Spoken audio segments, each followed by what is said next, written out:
I think it was just good to see that, young people at that, even, like, it was a good in the mix. world, in this world of where you have like all sort of ideologies flowing around. It was really good to see people seeking out genuine Islamic knowledge. And if we don't have it as part of our daily routine, like you're actually reading the Quran every day, you understand what you're reading, then you're kind of removing yourself from that rope, that direct connection to Allah. Ready, go. Unveiled Voices. Hi everyone, welcome back to another episode of the Unveiled Voices. If you're just joining, thank you for tuning in. Do go catch back on the previous episodes. My name is Mariam, and here with me is Anifah. And we are your wonderful host on this podcast, the Unveiled Voices. The Unveiled Voices is still all about amplifying the voices of Black Muslim women, but strengthening sisterhood. Do you know why I'm laughing? Why are you laughing? We've like amplifying the voices of Muslim women. How many Muslim women voices that we amplifying? We'll circle back on that. But on this podcast we discuss everything Muslim women, spirituality, career development, personal development, growth, and all of that. Do you have anything you want to maybe say, reflection on episode 25, in terms of like, okay, how have we done so far, or anything? I think we're starting to get to the good stuff. Yeah.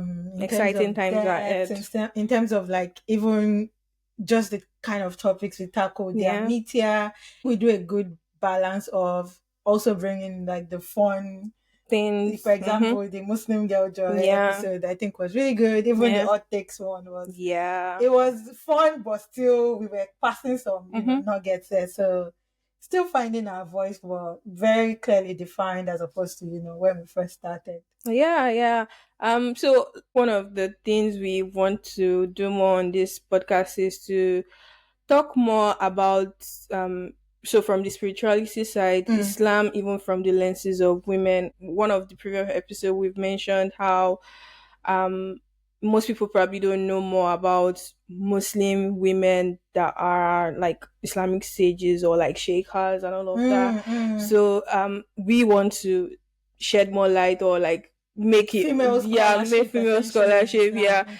So over the last month-ish, Dr. Haifaa Younis, if you don't know Dr. Haifaa Younis, she's a very wonderful. Where have you been? Exactly. But again, this is why this is why we have this podcast, right? To let you know that someone like that exists. So Dr. Sheikh Haifaa Younis is a renowned Islamic scholar. She's also a gynecologist. I think they call them Anyway, we'll leave it.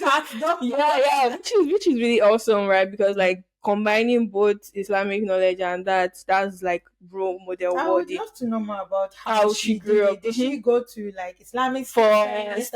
Anyway, we'll do the deep dive on that. But so she had this Quran tour thing, which was really awesome, right, around Europe, and she was basically visiting.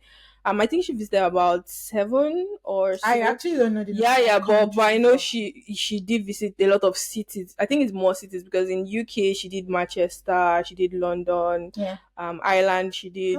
Birmingham? I think she did Birmingham as well. Yeah, exactly. So she did like this multi-city Quran tour, which was really good, and it was around reviving ourselves or reviving your heart through the Quran. So every city had like a surah like that was being discussed. It was more from understanding the Quran, so it wasn't necessarily like tafsir because it wasn't like super in-depth, but it was more of like understanding the Quran from the lenses of those surahs. And we love to see Dr. Haifaa Younis anytime she's in town. I think it's like the second event. We went last year as well, but that one was more around doing purification of the heart. Quest for a pure and pure kind heart. of understanding the signs of what makes your heart pure as a Muslim. So we went for the London city one, and it was a really good one. It was during school nights, which is like after work, but it was 100% worth it. Absolutely. I definitely had like a lot of notes to take from it. even listening to her. And it was also good seeing like the Muslim girlies community come together. So I had gone to the venue before you Yeah, you because got you there came before late. I did, yeah. And because the event was supposed to start by 7, I got there by around 6:15 ish. And then we had to like queue. You know when people go for a concert and then they are Mm-hmm. queuing. And then I just looked back for a minute and I saw this long queue of like Muslim girlies and I was like, wow, love it. Mm-hmm. Because people passing were like literally What is wondering what is happening? actually here, like Yeah, why are yeah. you all queued there? Yeah, Mm-hmm. but that was really a very, I would say like a very awesome moment for me Yeah. to see. So what made it awesome? Is this So just it in was awesome because one, like it showed that we have people that are hungry for knowledge. The quest for knowledge so is still there. contrary to the Not necessarily contrary. I think it was just good to see that yeah, people, young people at that even yeah, yeah, like it was a in good the world, mix. yeah, in this world of where you have like all sort of ideologies flowing around, it was really good to see people seeking out genuine Islamic knowledge. And like I said, it was even on a school night. So school night slash work night, right? You have people that are still going to school and then you have people that are working and you still have people show up and about. And it was like that for all of the cities she did because I follow Jana Institute on Instagram On and it was YouTube yeah and and all, YouTube yeah. as well. So it was really good to see like that Women show up. women showing up. Then I think the other part is also I'm trying so much to stop saying I think. No worry, we'll edit it But, out. but yeah, one of the things that I also liked as well was the lecture itself, and that's what we want to actually share with you on this episode today. So you can see that we are super nice. We went for this. We took nuggets from Dr. Sheikha Yunus, and we are sharing this with you. Mm-hmm. But before we go into it, what were your like highlights of the I think event? for me, like I'd read this surah on my own before. Mm-hmm. I think there are a lot of like stories that are quite important in there. But when we read this program, there were new meanings to the Mm-hmm, stories. Like mm-hmm. even in the arrangement of the things, I was like, oh, I didn't think of that. And Yeah. there was even a question like the Shaker asked. She was like, "Do we even know why? Have we thought about why it's named Surah to Maryam?" And I'm like, I did actually think to ask that question, Yeah. but I think the overall thing I would take out of this event, before we dive into specifics, is Muslims, particularly Muslim women, need to have a stronger relationship with the Quran. It's like a direct lifeline to Yeah. Allah. Yeah. And if we don't have it as part of our daily routine, like you're actually reading the Quran every day, you understand what you're reading, Mm-hmm. then you're kind of removing yourself from that rope, that direct Yeah. connection to Allah.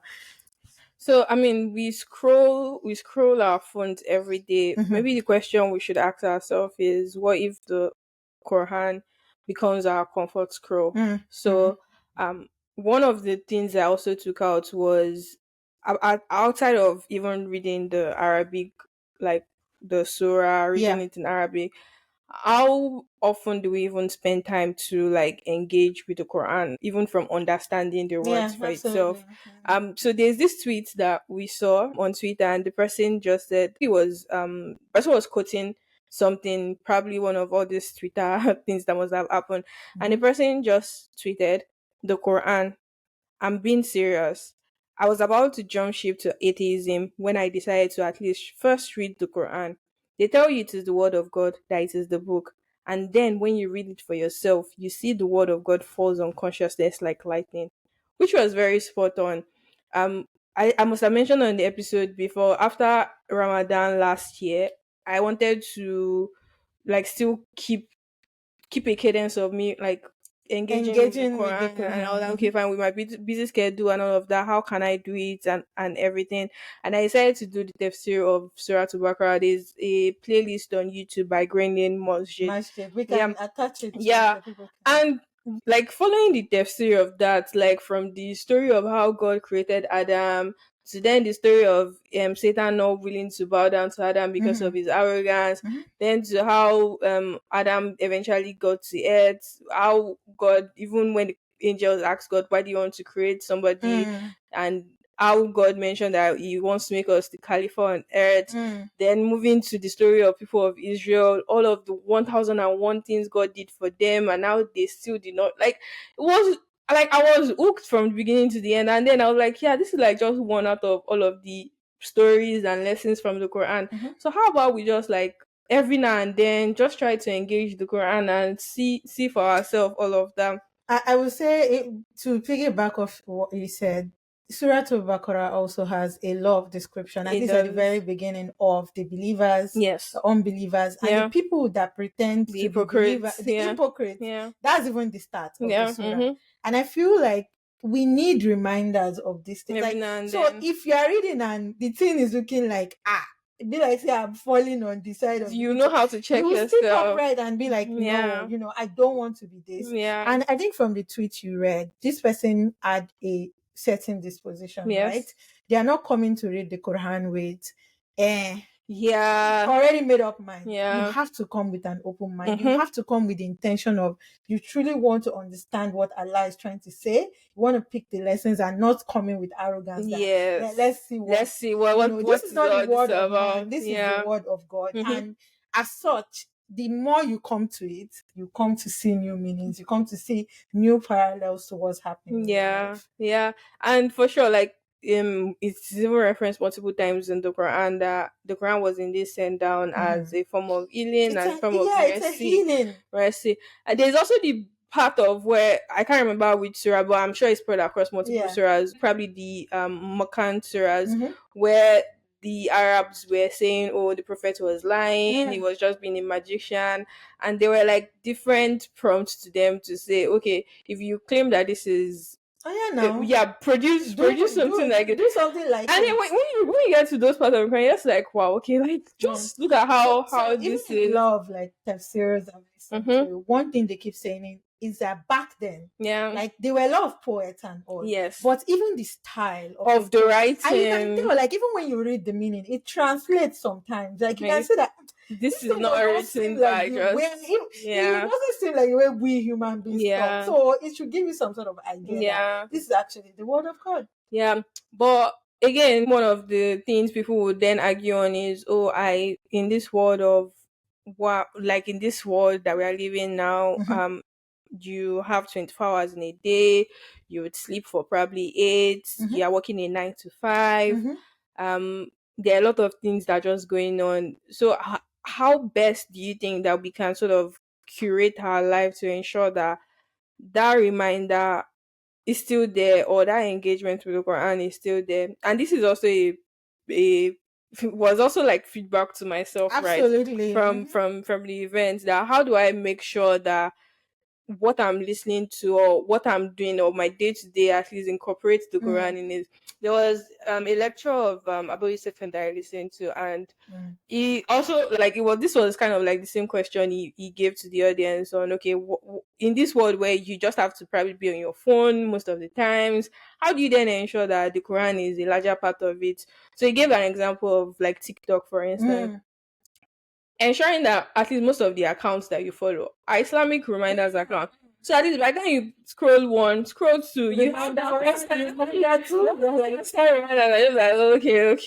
see what's going on here. So but do you have any ideas of like something like that? How I think for me, so one thing the Sheikha said again, because I'm trying to draw parallels from she said that for a lot of people it's sad, but it's mostly Ramadan where they engage with the Quran. So year to year, imagine only the month of Ramadan when you go hard, you read, you understand the meaning. 1 year, you now come back. Like, what are we doing? And she said, as I said earlier, that it should be part of our daily lives. So first of all, we first need to even dead that we are busy thing. Like, it pisses me off because you are busy with what?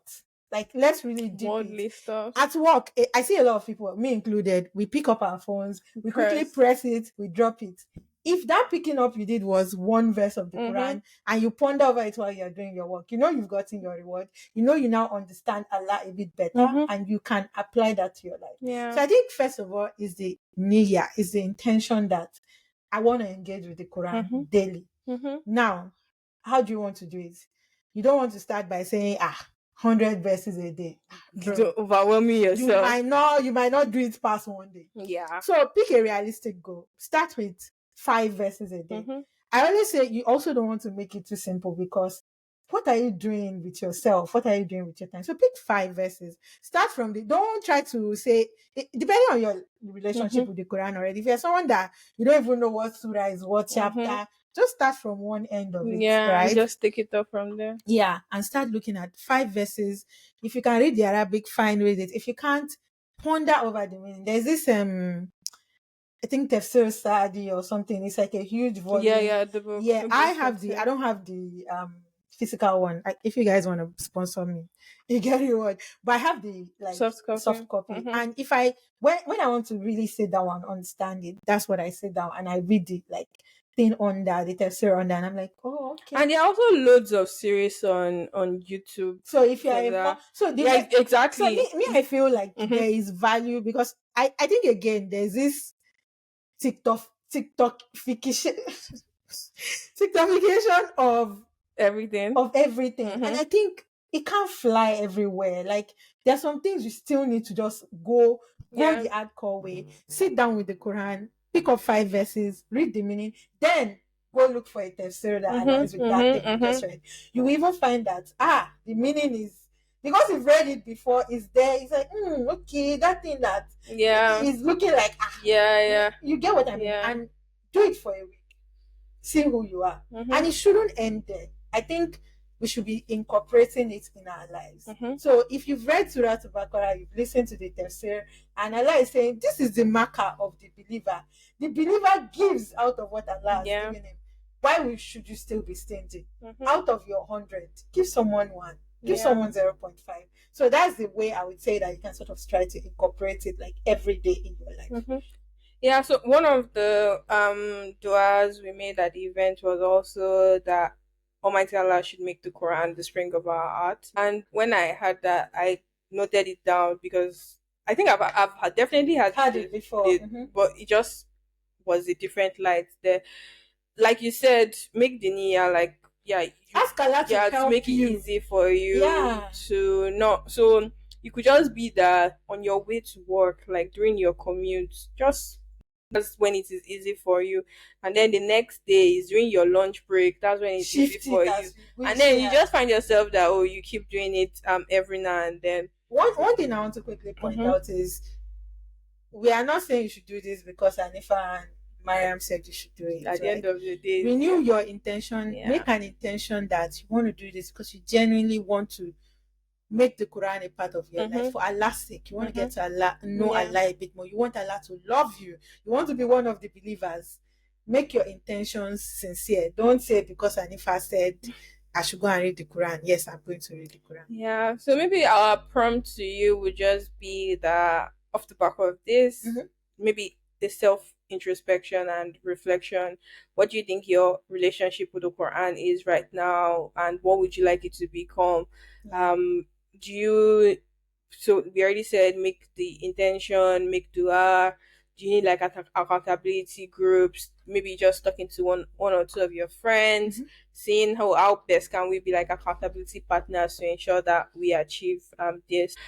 May Allah make it easy. So that was one of the first parts of how like in terms of like looking at it, and maybe also a fun fact ish thing about Surah Maryam is the surah where Ar-Rahman is mentioned the most in the Quran. Even Surah Al-Rahman did not have as much Ar-Rahman as Surah Maryam. One of the overarching themes of the surah was about Allah's mercy, and would probably even also see from all of the stories that were mentioned in the surah of how it was very reflective of Allah's mercy to the different people or the different sects at the time.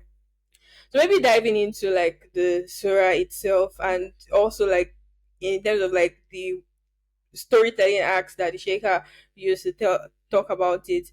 So verses 1 to 15 was about the story of Zakariya, and where he was like asking God for a child. So Surah to Maryam is one of the surahs where if you are pregnant or if you are trying to conceive, is one of the surahs that is recommended to read more of very often, because it has the dua of Zakariya. So one of the very famous and very like one of the prayers of Zakariya in regards to like requesting for asking Allah for a child. One of them is in Surah Maryam, another one is in Surah Al Imran, the family of family of Imran. But chapter 1 verses 1 to 5 of that surah was reflecting on or was mentioning or kind of like explaining to us how um that was important to Zachariah at the time. One, it gave perspective to this is someone that is already old, his wife is already old, biologically, scientifically. It should have even probably been like what if doctors would have told him at the time that what the hell are you still looking for? Like this is already is impossible. But it also showed how then Zachariah then made a powerful, quiet dua to his Lord, because he definitely believed that Almighty Allah is one that would be able to like grant him that mercy. And definitely this is like the reality of a lot of us Muslims right now. We all have things that we are in the deepest of our hearts, right? We are requesting to Allah for. The question then is, how do we make this prayer? Like, is it just Yalla, please, Yalla, please, Yalla, please? So, honestly, I think when she was talking about this part, was it the first 5? Yeah, 15 minutes, yeah. Basically, what slapped me in the face was she talked about the manner in which he actually made that dua. And she made a point that you don't demand stuff from God. You don't tell Allah, I want this bam. Yeah. Like, you need to realize this is the creator of heaven and earth and all of us within it that you're talking to. And basically, there's etiquette to making dua. When Prophet Zakariya was making the dua, he was being descriptive. Yeah. He was talking about his bones are this. Yeah. His hair is this. Yeah.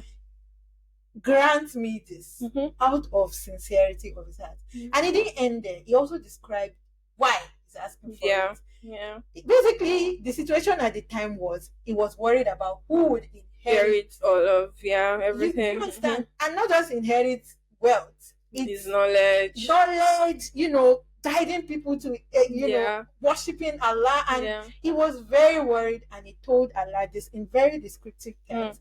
Very humble, from a place of lone, like I am nothing. Quietly, no show, not in front of 1,000 people, so yeah, they hear me. Yeah. So I think when she was talking about this, I was struck by that there is etiquette to making dua, and Allah did not just tell this story for telling sake. It is also telling the believers that it's a blueprint. Essentially, you want this.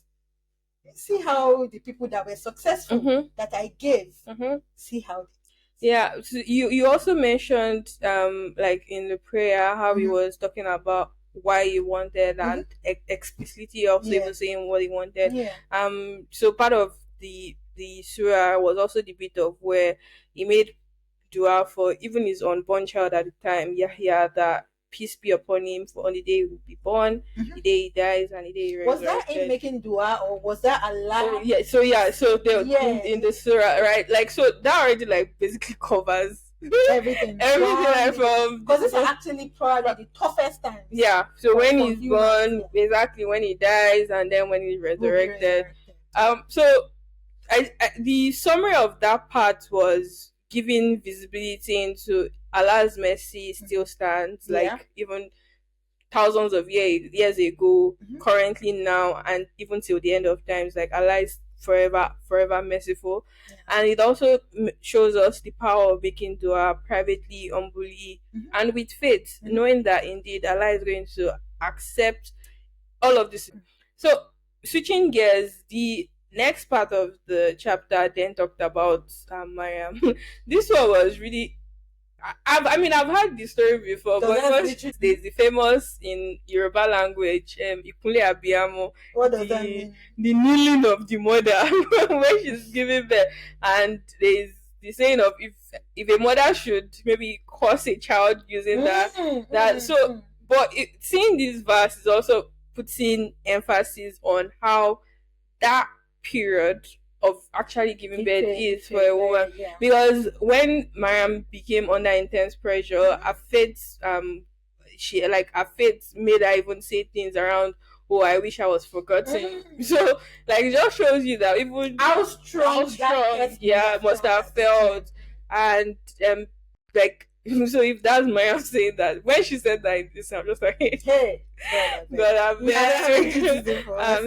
mean, so it also emphasizes the idea that the fact that even if you are the best of the best, the Prophet Muhammad was tested. Like even all of even the most beloved were tested. So it's not like, oh, because you are praying, because you are fasting Ramadan, there are some things that will still happen that will feel hard, and that's when you need to hold on tighter to the rope of Allah. May Allah make it easy for us. So in that moment of intense pressure, she made statements like, "Oh, I wish I was forgotten," and then it also the Quran, the chapter then moved to how Allah eased that body. Like there was the date and made it easy for her.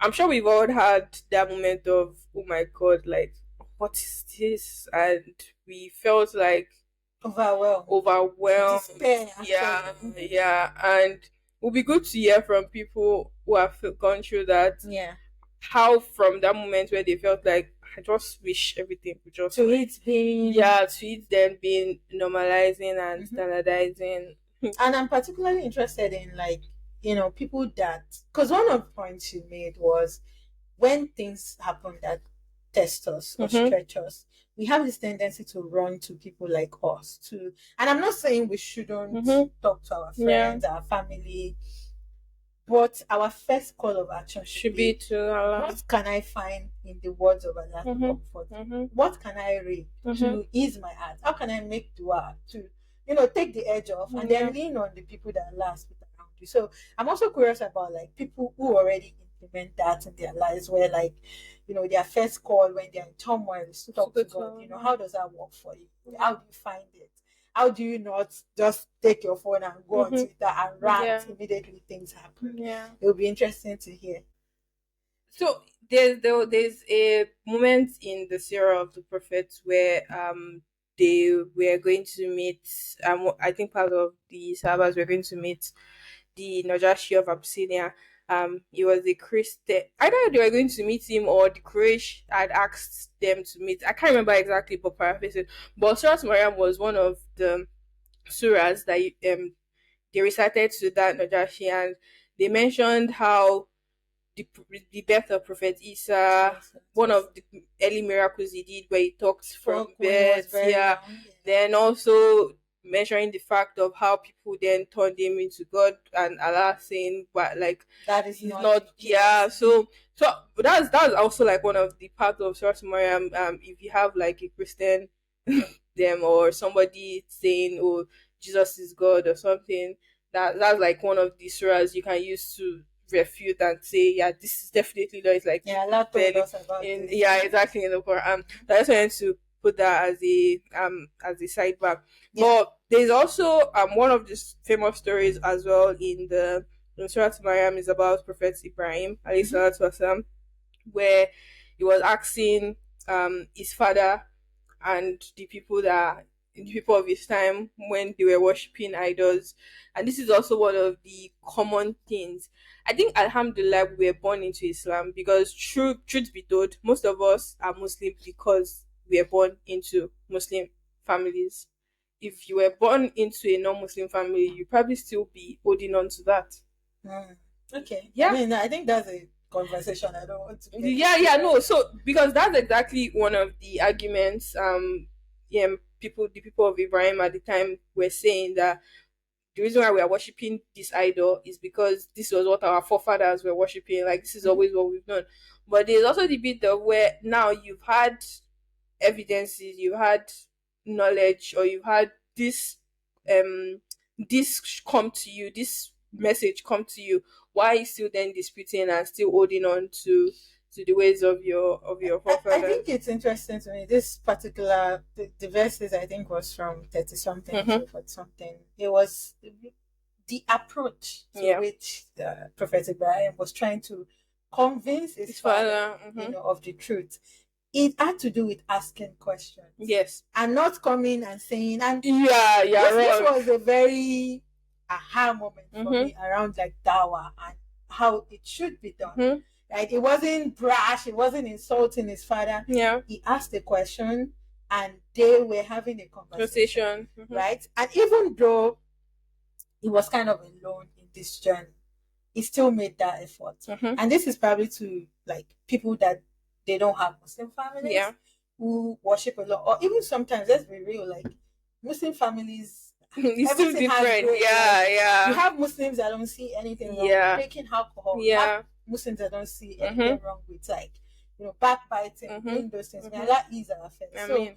Let's be real. Even for people born in Muslim families these days, because of the way the world is, you kind of have to then choose and understand or even seek knowledge for yourself. Like otherwise you just be mixing things that shouldn't be part of Islam as part of Islam. May Allah make it. So it was very striking to me to understand that, first of all, being the only Muslim, not just outside in your family, your and community the approach to say, okay, if you want to do dawah, how do you actually approach it with your loved ones? Because these are people you want to be believers like you, right? And there was also, at the end of the day, if it doesn't work, if it's looking like they might want to drag you into what they are doing, which Allah is not pleased with, walking away for the sake of Allah. So that was also a good one, because if you, like you said, if you find yourself in like families, or we've had cases of people saying, oh, my family is against my hijab journey, and these are even people that are, I'm telling you, Muslims. that are Muslims, and then they're like, why is your too much, why are you doing this? So ultimately, understanding and seeking knowledge for yourself, knowing the why. Not saying, oh, I'm doing this because my dad is doing this, or my grandma is doing this, or Anifah, knowing the why of why you're doing this, having that conviction for yourself, and ask Allah to make it easy for you. So so I really enjoyed my time at that event. I think there were other parts to this, because then maybe Allah talk. I hope I'm saying the right thing. Talked about Jahannam, Jannah, all of those. Because of time, we won't dive into that. But I would really say people should. For sure. They are like Quran translations. You can declare Quran. You can, like I said, they are like different series on YouTube. Green Lane Masjid is one I would recommend. I look for Furqan, it does another one, and that's because it's in. So growing up, one of the things that I didn't quite like as much is listening to Islamic lectures in Yoruba. Why? I don't know. It was scary. It was, oh my god, it was always super scary. It's always It's always super scary. So that means like you go to Hellfire. Huge focus on Hellfire without talking about it. Was always so scary. I remember as young then when I discovered on Silverbed, they used to do this program. I can't remember. That was when I first discovered actual non-Yoruba. Even the Islamic songs, then the Yoruba ones I just did quite like, because I was like, this is not. So is this a problem with Yoruba as a language? I don't know. Something else. Something else. But when I like, so my point is just there are like different resources online you can leverage on, and you can use. So yeah, we would definitely encourage you to do the to look at the meaning translation of Surah to Maryam for yourself, see what lessons you can pick on. But just to summarize everything we've talked about, the Surah kind of mentions more Ar-Rahman, which we already said is like the mercy of a reminder that Allah's mercy is there and there. It also talked about the power of be and to be. Nothing is impossible. Nothing is possible for Allah. It also talked about the scenes of judgment and past communities, and how and now there's always like hope for the believer. So far do your best to be one of the believers. So far you believe. We already said, we also mentioned the etiquette of making dua, ensuring that you are making it from the bottom of your heart. You are humble. You're not giving orders to Allah. It's very private between you and your God. And also ultimately also a wake up call to us to engage more More with with the the Quran. Quran. So may Almighty Allah make the Quran the spring of our hearts, the Amen. light of our chest, and the Amen. river of our sadness and anxiety. Yeah. We really want to hear from you. Please and please and please. Add to Mike is still very active. So write to us. Let's know how Share what you're this thinking. episode with someone who needs Yeah. some Wake up. I wake up. mean, this for sure is also a wake up call to myself because To us, obviously. Why you yeah, think we're here saying it is because yeah, it gingered us was also a somehow. wake up call to Yeah. us as well. So and don't forget to follow, like, Review. review. And keep the Quran in your heart. Yes, Yeah, every yeah. day. Maybe a question, like closing question, which would also be something we would also reflect on. Yeah. If the Quran was all that you had left, would it be enough for you? Deep. Would it be enough for you? May Allah make it easy for us. Amin, Assalamu alaikum wa amin. rahmatullahi wa Wa alaikum barakatuh. salam.